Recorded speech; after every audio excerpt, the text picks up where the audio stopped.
व्यक्त व्यक्त और अव्यक्त दोनों का एक समय में मिश्रित रूप से प्रतिभाषित होने पर भी व्यक्त अव्यक्त को स्पर्श नहीं करता, वैसे अव्यक्त भी व्यक्त को स्पर्श नहीं करता। ये बात अमृतचंद्र आचार्य देव ने समय सार में बताई। इसका अर्थ क्या हुआ? यहाँ अव्यक्त अर्थात द्रव्य लेना, व्यक्त अर्थात पर्याय। जो हमारी वर्तमान में पर्याय है, मान लो ज्ञान पर्याय, उस ज्ञान पर्याय में एक ही समय में अव्यक्त का भी प्रतिभास हो रहा है और व्यक्त का भी। अभी वो जो द्रव्य है वो कहीं अपना स्थान छोड़कर पर्याय में आया नहीं है, लेकिन वो जैसा है वैसा पर्याय में प्रतिभाषित हो रहा है, लेकिन वो पर्याय में आया नहीं है, अर्थात उसे पर्याय का स्पर्श नहीं हुआ है और पर्याय भी व्यक्त पर्याय जो है वो कहीं द्रव्य के भीतर में घुस नहीं जाती है, उसे स्पर्श नहीं करती है। इसका मतलब ये हुआ द्रव्य पर्याय का दाता नहीं है और दाता भी नहीं है, इसलिए कर्ता भी नहीं है। इसलिए परमार्थ से, परम अध्यात्म से हम देखें तो द्रव्य और पर्याय का व्याप्य व्यापक संबंध भी नहीं है। क्यों नहीं है? क्योंकि दोनों के स्वभाव अलग है, दोनों के लक्षण अलग है। जब दो द्रव्यों की भिन्नता बतानी हो तब तो द्रव्य पर्याय में व्याप्य व्यापक कहा जाता है, लेकिन जब द्रव्य और पर्याय को सिद्ध करना हो, दो स्वभाव को सिद्ध करना हो, तब तो यही कहना पड़ेगा द्रव्य पर्याय को स्पर्श नहीं करता और पर्याय द्रव्य को स्पर्श नहीं करता। इसलिए कर्ता कर्म दोनों में नहीं है। इससे और बहुत सी बातें उभर कर आती है सामने कि पर्याय द्रव्य में से नहीं आती है, न पर्याय द्रव्य में जाती है। इसलिए पर्याय,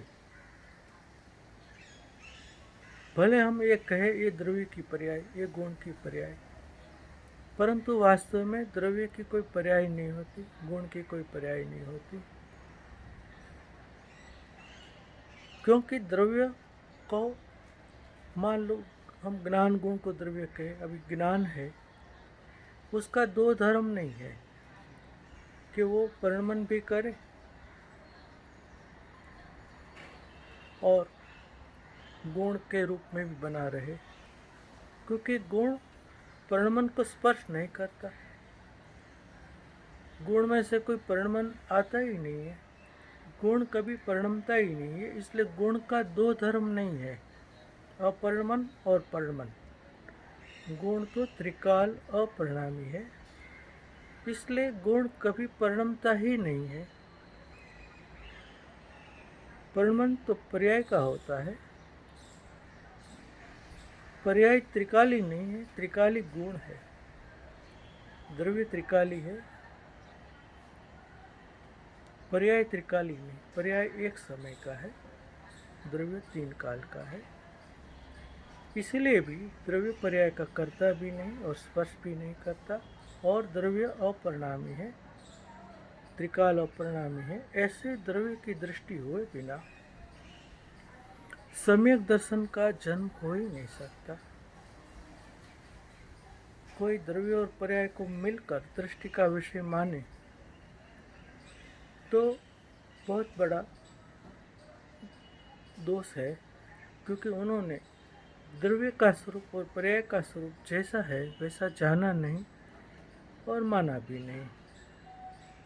ये बात थोड़ी गंभीर है, जल्दी बैठती नहीं है और जीव को ऐसा लगता है क्या पर्याय अधार होती है, क्या पर्याय निराधार होती है।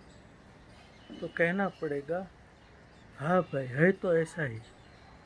वो अपनी योग्यता से प्रकट होती है, अपने जन्म समय में प्रकट होती है। जय धवला का जो प्रथम भाग है उसमें तो पर्याय को निर्हेतुक बताया है, यानी पर्याय जो है उसका हेतु द्रव्य नहीं है, न गुण है, या पर द्रव्य की तो बात ही नहीं है।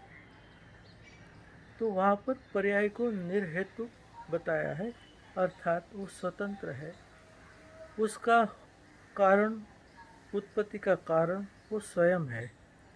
ऐसा नहीं है कि इसका हेतु, उसका कारण द्रव्य है या गुण है।